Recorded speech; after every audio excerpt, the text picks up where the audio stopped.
이 이야기는 실제 인물과 사건이 아닌 어른들의 선택과 책임을 다룬 가상의 이야기입니다. 제 이름은 김영숙, 올해 68입니다.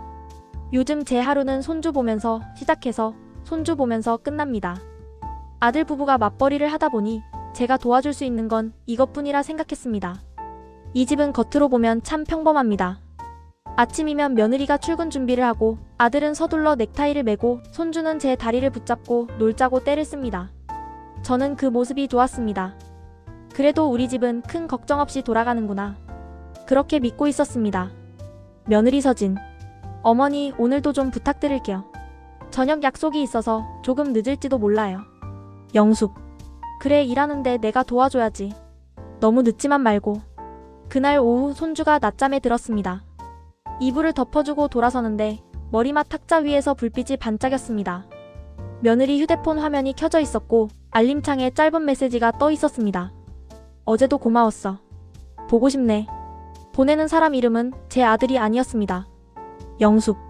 요즘은 회사 동료끼리도 저렇게들 말을 하나. 괜히 내가 옛날 사람인 건가. 저는 그 자리에서 무언가 더 보려 하지 않았습니다. 괜히 잘못 건드리면 큰일 날 것 같았습니다. 스스로를 다독였습니다. 그래, 그냥 일일 거야. 요즘 사람들은 표현이 좀 다르잖아. 그렇게 생각하려고 애를 썼습니다. 그런데 이상한 일은 그날만이 아니었습니다. 며느리의 늦은 귀가가 조금씩 늘어나기 시작했습니다. 오늘은 팀 회식이라 늦어요. 갑자기 야근이 잡혔어요. 말은 이해가 됐지만 마음은 점점 불안해졌습니다. 서진. 어머니, 오늘은 회사 사람들하고 약속이 생겨서요. 애는 좀 부탁드려도 될까요? 영숙. 그래, 알았다. 근데 요즘 따라 너무 자주 늦네. 몸 상하지 않게 조심해. 아들은 늘 피곤해 보였습니다. 퇴근하면 밥 먹고 바로 쓰러져 자는 날이 많았습니다. 그래서인지 아들은 며느리의 변화를 잘 느끼지 못하는 것 같았습니다. 영숙. 내가 괜한 걱정을 하는 걸까? 아니면 정말 뭔가 달라지고 있는 걸까? 그날은 장을 보고 버스 정류장으로 향하던 길이었습니다. 집에서 조금 떨어진 작은 모텔들이 줄지어 있는 골목 근처였습니다. 평소에는 잘 지나가지 않던 길이었는데 그날따라 이상하게 그쪽으로 발걸음이 향했습니다.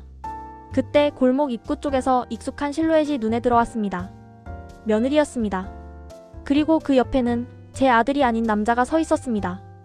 둘은 모텔 간판이 보이는 골목 입구에 서서 조용히 이야기를 나누고 있었습니다.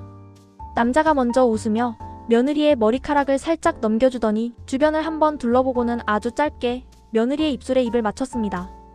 며느리는 그 손을 밀어내지 않았습니다. 잠깐 놀란 듯 하다가도 금방 아무 일 없었다는 듯 웃음을 지었습니다. 그리고 둘은 나란히 골목 안쪽으로 걸어 들어갔습니다. 영숙. 설마 했는데. 이건 그냥 회사 동료 사이는 아니지. 내가 잘못 본 게 아니지. 장바구니, 손잡이가 손에 파고들 정도로 손에 힘이 들어갔습니다. 그 자리에 서서 더 따라가 볼까? 아니면 못 본 척 돌아서야 할까? 발은 얼어붙었고 심장만 쿵쾅거렸습니다.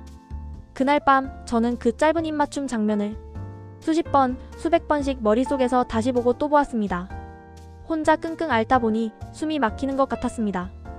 그래서 저는 오랜 친구 순자를 불러냈습니다. 순자. 얼굴이 왜 이렇게 상했어, 영수가. 무슨 걱정이 그렇게 많냐. 영숙. 내가 요즘 며느리 때문에 잠을 못 잔다. 내가 잘못 본 걸 수도 있는데 이상한 걸 너무 많이 봐버렸어. 저는 휴대폰 메시지, 늦은 귀가, 길에서 본 장면까지 하나하나 털어놓았습니다. 순자는 말없이 제 이야기를 듣고 있었습니다. 순자. 이 정도면 그냥 넘길 일은 아니다.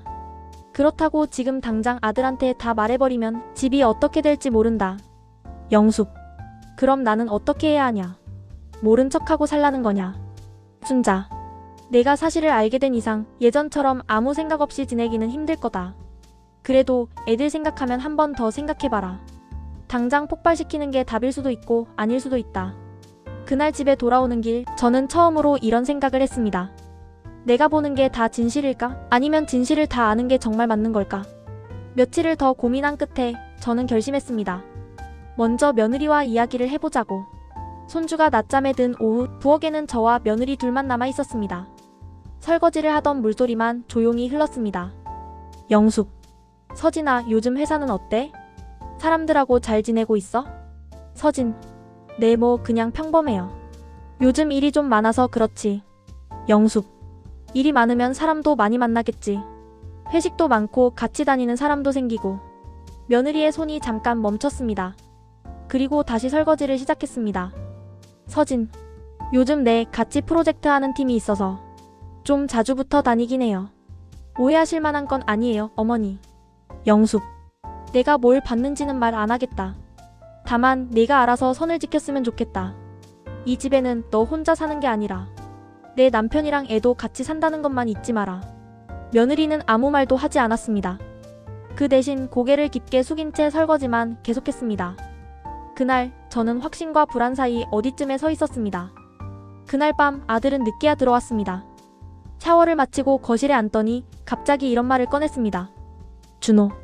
엄마. 요즘 서진이 좀 이상하지 않아 보여? 영숙. 왜 그런 생각을 하냐? 준호. 예전 같지가 않아서. 자꾸 회사 탓만 하는데 뭔가 숨기는 게 있는 느낌이 들 때가 있어. 내가 예민한 건가? 저는 입술을 깨물었습니다. 오늘 제가 본 것들을 그대로 말하면 이 집은 그 순간부터 예전으로 돌아갈 수 없을 것 같았습니다. 영숙. 부부 사이 일은 남이 보기엔 다 이상해 보일 때도 있는 거야. 너무 의심부터 하지 말고 먼저 너부터 서진이 이야기 좀 들어봐라. 준호. 엄마는 아무것도 이상한 거 못 느꼈어? 영숙. 사람 사는 집에 안 이상한 데가 어디 있겠냐. 그래도 집은 쉽게 깨는 거 아니다. 그거 하나만 기억해라. 그날 저는 알고 있는 것의 절반도 말하지 않았습니다. 어떤 진실은 입 밖으로 나오는 순간 모두의 삶을 바꿔버리니까요. 시간이 조금 흘렀습니다. 다행이라고 해야 할지 안심해도 되는 건지는 아직 모르겠습니다. 며느리의 늦은 귀가는 눈에 띄게 줄었고 아들 부부는 예전보다 대화를 조금 더 하려 노력하는 것 같았습니다. 하지만 제 눈에는 서로가 서로를 완전히 믿지 못하는 기색이 스치곤 했습니다. 손주 생일날 온 가족이 모여 케이크에 초를 꽂습니다. 사진도 찍고 웃음소리도 납니다. 겉으로 보기엔 아무 문제 없는 집입니다. 영숙. 내가 그날 아들에게 다 말했으면 이 집은 어땠을까? 지금보다 더 나았을까? 아니면 이미 무너져 버렸을까? 어떤 침묵은 집을 지키기도 하고 어떤 침묵은 집을 서서히 무너뜨리기도 합니다. 저는 지금도 제 선택이 옳았는지 확신하지 못합니다. 다만 한 가지는 알게 되었습니다. 어른의 선택은 자기 혼자만의 문제가 아니라는 것. 특히 가족 안에서의 침묵과 고백은 누군가의 인생을 함께 흔든다는 것 말입니다. 이 이야기는 실제 인물과 사건이 아닌 어른들의 선택과 책임을 다룬 가상의 이야기입니다. 여러분이라면 이 시어머니의 자리에 서서 어떤 선택을 하셨을지 댓글로 남겨주세요.